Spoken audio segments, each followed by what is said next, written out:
Okay, well, come to this example. Integration from 0 to 1 x raised to 4 cos inverse x dx. Okay, now in this particular problem, we are not able to see what type of example is. Here it is a algebraic term, here it is a inverse trigonometric term, and the limit is from 0 to 1. So whether this is a problem based on the beta function or a gamma function is quite not too difficult. Okay, though it is the limits are 0 to 1, if I say this is a problem of beta function, then the question comes what to do with the cos inverse x. So in that case, we must able to know the derivative of cos inverse x is minus 1 upon square root of 1 minus x square. That means we can reduce this problem in this format. But how to reduce it? See, there is a product of two terms and I am integrating it. So if I am integrating this particular term, then I must apply the use of by parts. Okay, so use of by parts is based on LIATE. LIATE. I for inverse trigonometric and A for algebraic. So what happens is, looking at this particular term, as per by parts, we must know the sequence LIATE. L stands for logarithmic, I stands for inverse trigonometric, A stands for algebraic. Okay, come to this.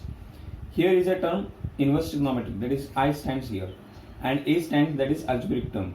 So one term of them is U and one is a V. So I comes first, hence I treat this as a first term and this as a second term. So this is U and this is V.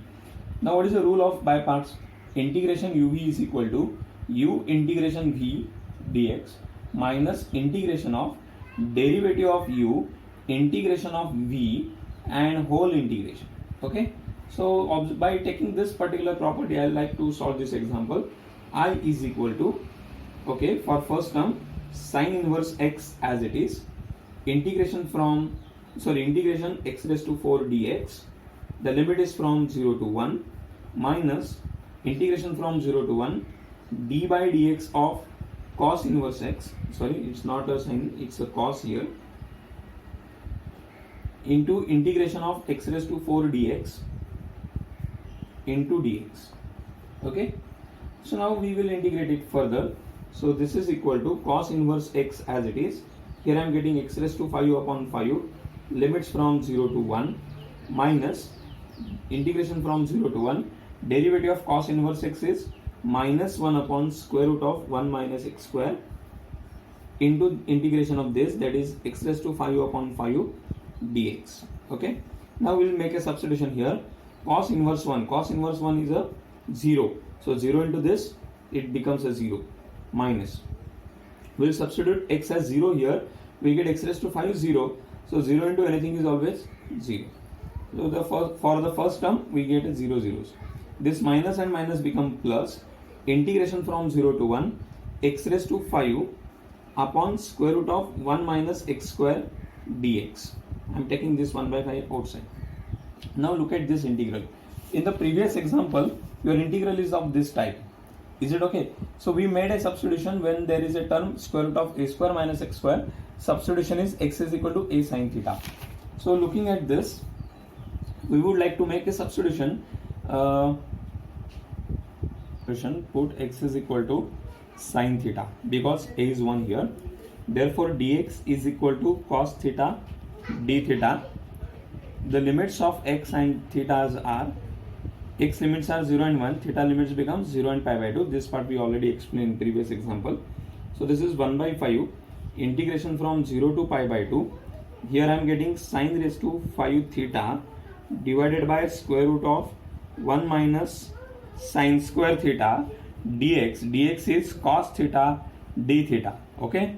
Now 1 minus sin square theta is become cos square theta. Square root of cos square theta and this cos theta get cancelled. So what I am getting 1 by 5 integration from 0 to pi by 2 sin raised to 5 theta divided by cos theta into cos theta d theta. So this cos theta cancelled. 1 by 5 integration from 0 to pi by 2 sin raised to 5 theta we would get. Okay. Now we by the second form of the beta function, integration from 0 to pi by 2 sin raised to p theta cos raised to q theta d theta is equal to 1 by 2 beta of p plus 1 by 2 comma q plus 1 by 2. Looking at this example, 1 by 5 as it is, 1 by 2 times beta of, looking at this formula, we get 5 plus 1 by 2, comma, the q is 0 here, so 0 plus 1 by 2 will die. So 5 plus 1, that is 6 by 2, 6 by 2 yani ki 3 we will get. Okay, so we get 1 by 10 beta of 3 comma 1 by 2. Now I leave this simplification on you. Thank you.